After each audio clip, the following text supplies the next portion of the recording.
Vous écoutez Quartier d'affaires, le podcast dédié au monde de l'entreprise. Podcast dans lequel vous retrouvez des interviews de professionnels membres de l'AEM, l'association des entreprises de Montrouge et des Hauts-de-Seine-Sud.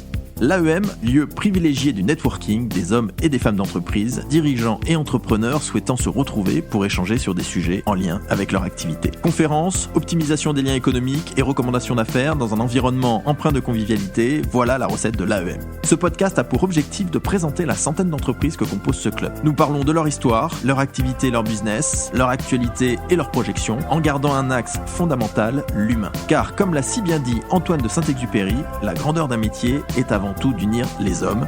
Il n'est qu'un luxe véritable et c'est celui des relations humaines.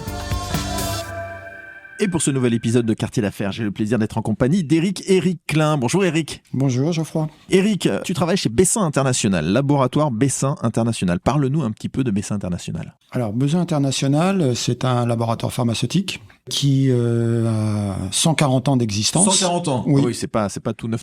Voilà, absolument, qui a été créé dans le centre de Paris par déjà un Bezin. D'accord. Puisque c'est actuellement la 5e génération de Bezin qui dirige l'entreprise. Ça reste une entreprise familiale de fait. Absolument, une entreprise familiale, indépendante, qui est structurée avec un groupe qui s'appelle Bezin Healthcare, dont le siège est à Monaco.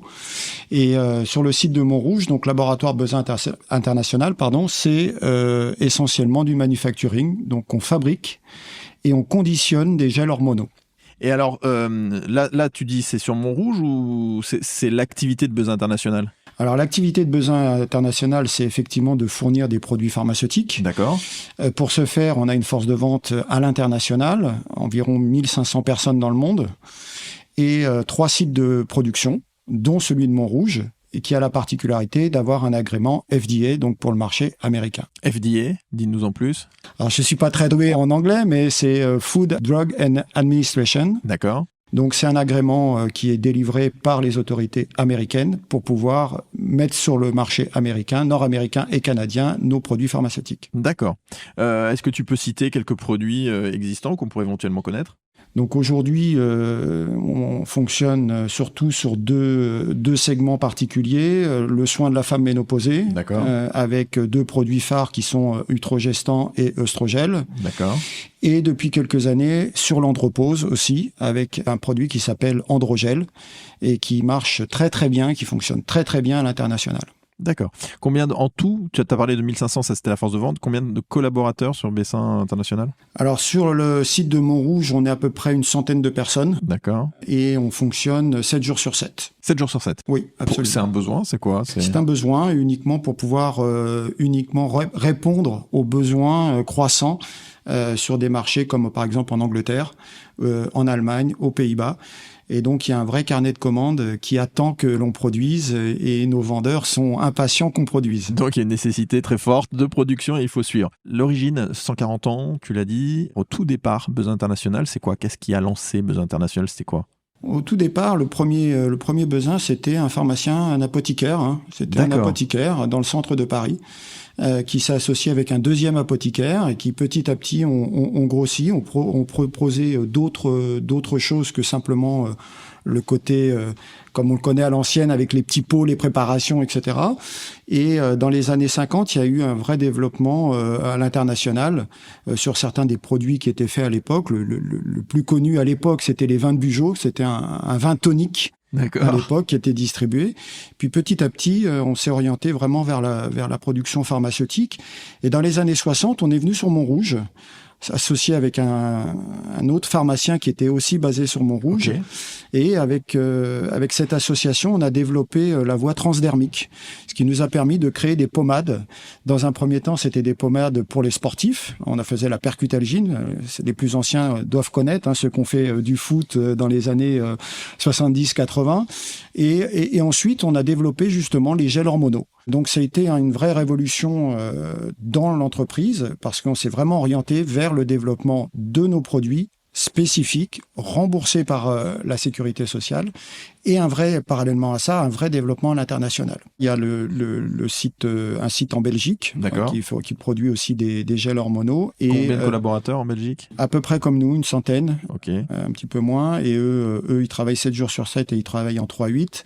Et puis, on a ouvert, il y a 2 ou 3 ans, un site flambant neuf en Espagne qui est en train de monter en puissance et qui sera en capacité aussi de produire des gels. Et ça, c'est une volonté, là, dans les années à venir, de développer aussi dans d'autres pays où c'est structuré C'est surtout d'avoir une possibilité de produire, encore une fois, en quantité suffisante. Hein. Le site de Montrouge, on atteint un plafond de verre. Hein. Il y a un moment donné, on peut pas produire plus. Donc, effectivement, c'est de pouvoir créer des sites qui sont capables de produire et de répondre, encore une fois, aux besoins clients. Et pourquoi aller chercher d'autres pays européens ?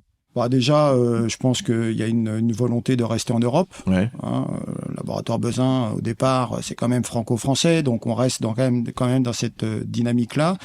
Historiquement aussi, il y a eu un lien avec la Belgique, donc ce site en Belgique a un lien particulier, c'est un lien historique.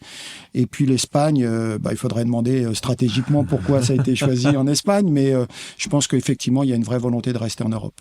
140 ans, on est en quelle année ? 1885. Oui, incroyable. On va faire une petite chronique, Eric, pour apprendre à mieux te connaître. C'est la chronique thé ou café.